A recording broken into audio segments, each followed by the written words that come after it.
OCIA Session 17. Prayer 2. Adoration, Devotions, and Daily Spiritual Life. Welcome again, friends.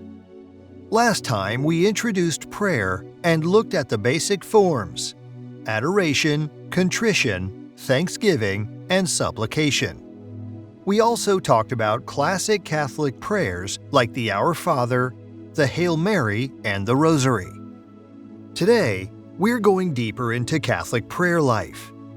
We'll focus on Eucharistic adoration, devotions, and how to build a daily rhythm of prayer that keeps faith alive outside the walls of the Church. Think of today's session as moving from prayer theory into prayer practice. Eucharistic adoration. Let's start with adoration. At Mass, the bread and wine become the body and blood of Christ. Outside of Mass, the consecrated host is sometimes placed in a special vessel called a monstrance, and people come to sit in silence before Jesus in the Eucharist. This is Eucharistic adoration. Why do it? Because sometimes words aren't enough. Adoration is about presence, just being with Jesus, letting Him love you. St. John Vianney told a story. A farmer would sit for hours before the tabernacle. When asked what he said, he replied, "I look at Him, and He looks at me." That's prayer. Humor break. Of course, sitting quietly for an hour can feel intimidating. Some people think, what if I get bored? What if I fall asleep? Relax. Even if you nod off, you're still like a child falling asleep in their father's arms. Devotions. Catholicism is full of devotional practices that help us pray.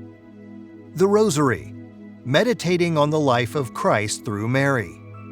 Novenas, 9 days of focused prayer for a special intention. The Divine Mercy Chaplet, a prayer centered on God's mercy, given through St. Faustina.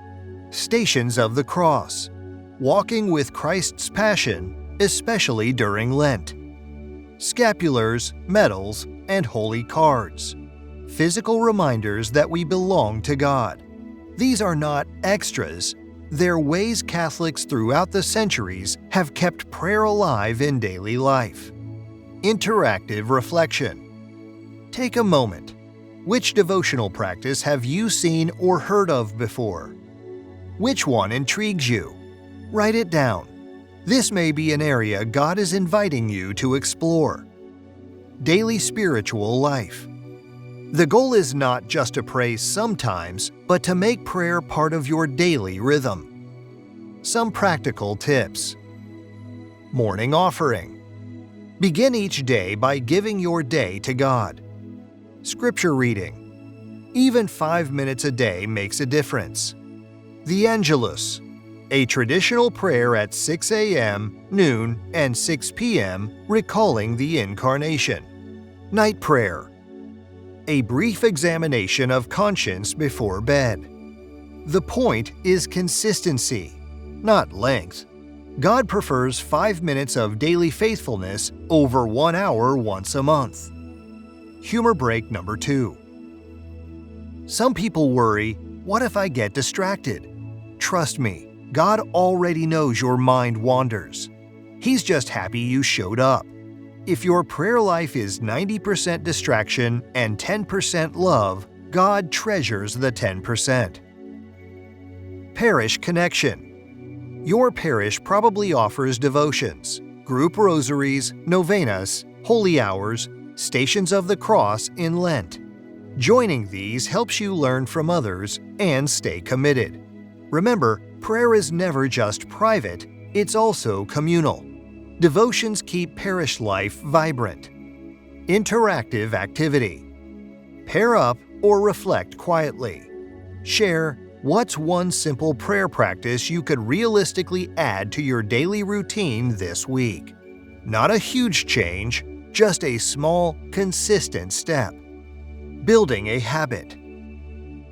Think of prayer like exercise. If you try to run a marathon tomorrow, you'll collapse. But if you start with small daily steps, you'll build endurance. The same goes for your spiritual life. Start small, be consistent, grow gradually.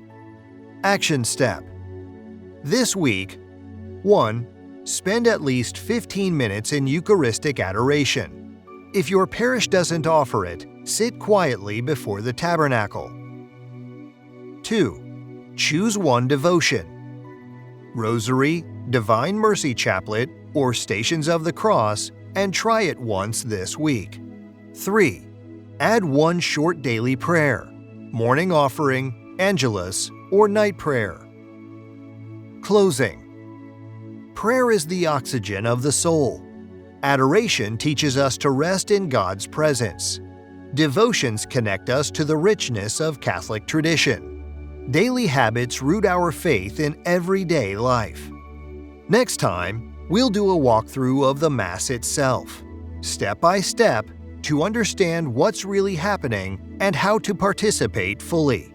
Until then, remember, prayer is not about checking boxes. It's about staying connected to God who loves you.